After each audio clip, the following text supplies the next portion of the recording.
Hey guys, Chris from Pro Beast Audio Installation, and today we're unboxing this Crux wiring harness adapter, which allows you to install an aftermarket radio in various Chrysler, Dodge, and Jeep vehicles. This is the SOOCR-26 model. This harness specifically fits models from 2005 and up, and we're going to show you exactly what models those are.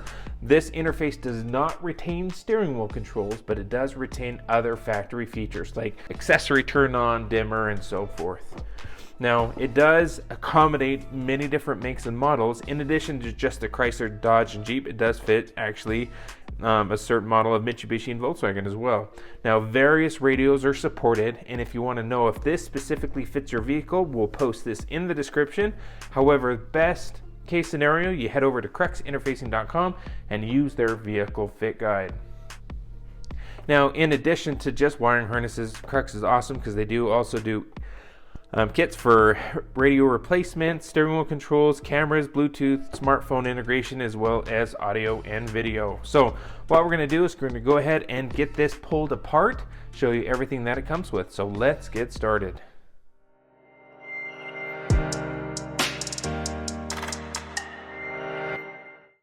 This video is sponsored by Crux Interfacing Solutions, an excellent location for radio replacements, camera interfaces, and more. Check out cruxinterfacing.com to start planning your next install today.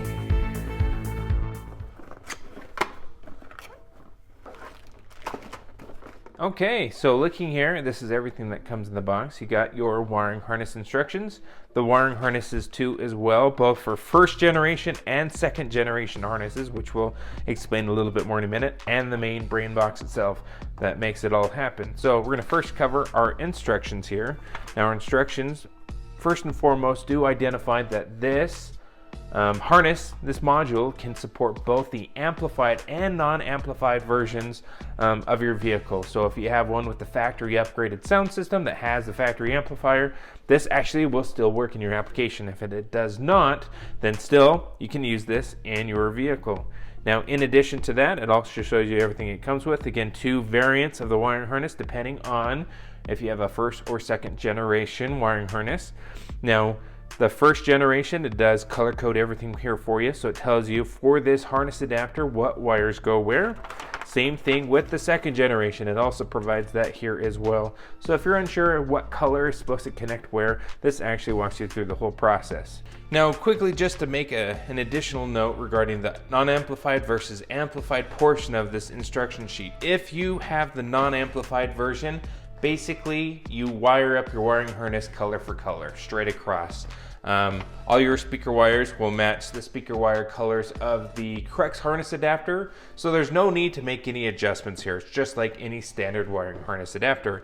However, if you have the amplified version of the factory amplified version of your vehicle, keep note that you may have to do some wiring adjustments per the instructions of this sheet here. So looking here pretty closely, the factory amplified version uses the rear speakers, the speaker output of the radio, or at least the way it's keyed, to provide signal to the factory amplifier, and that amplifier puts out speakers to all the speakers in the vehicle. So it only uses two channels of input, and they happen to be the rears in the standard wiring configuration. So what Crux has done to kind of counteract that is they have stated if you have the amplified version on your radio wiring harness, you need to connect the white and white black to the rear speaker green and green black of the Crux harness, and then the aftermarket radio's wiring harness gray and gray black, you need to connect it to the Crux's purple and purple black wire.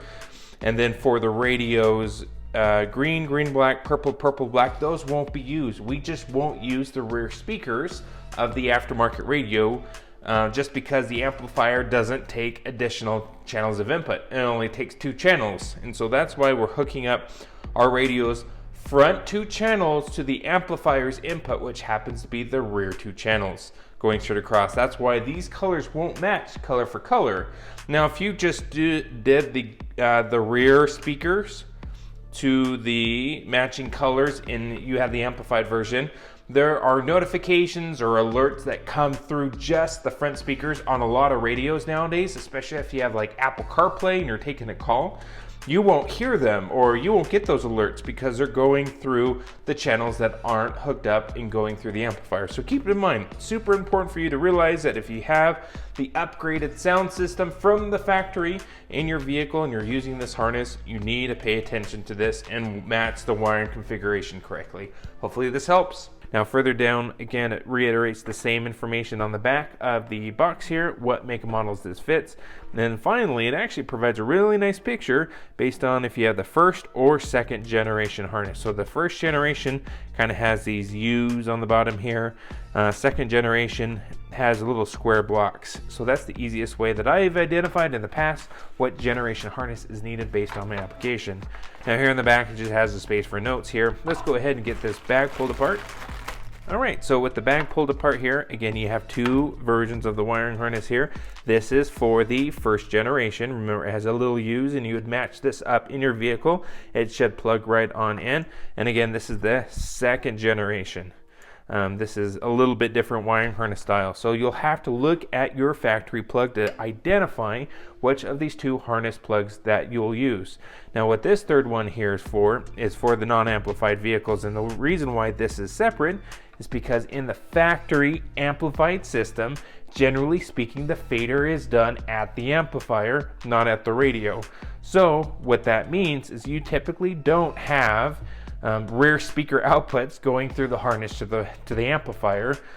In a factory setup, the amplifier itself provides signal to the rear speakers, and it only needs 2 channels and not 4.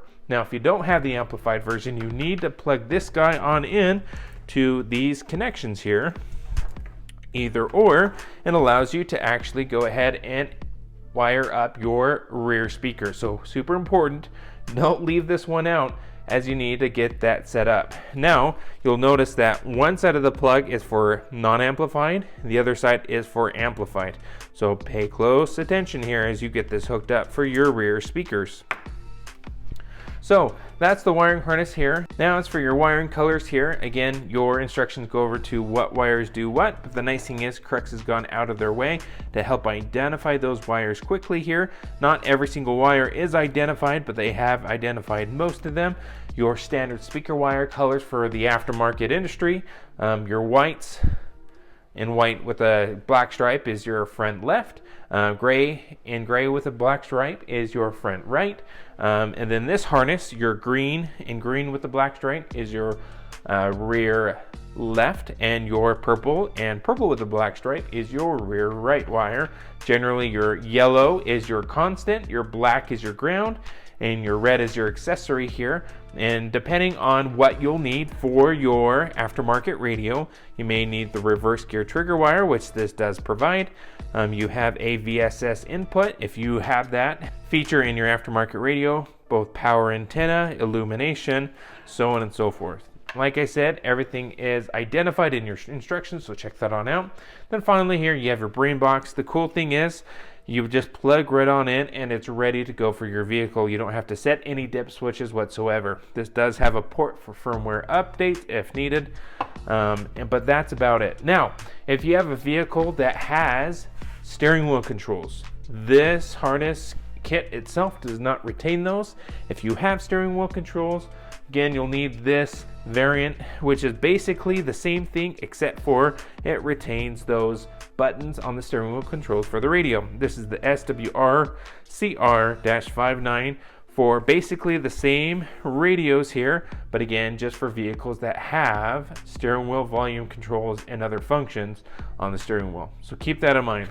If you want to see this harness unboxing, we'll throw a link in the description for you and provide more information there. That's about it for this unboxing. If you want to see this harness in action, we're going to be installing this on a 2008 Jeep Wrangler. In that install, you're going to see us get everything soldered up with this wiring harness adapter and installed in that Jeep. Thanks again for watching. Be sure to hit that like button and don't forget to subscribe. We have great content uploaded all the time here on the channel. Check out cruxinterfacing.com for more information. Thanks again for watching, and we'll see you in the next video.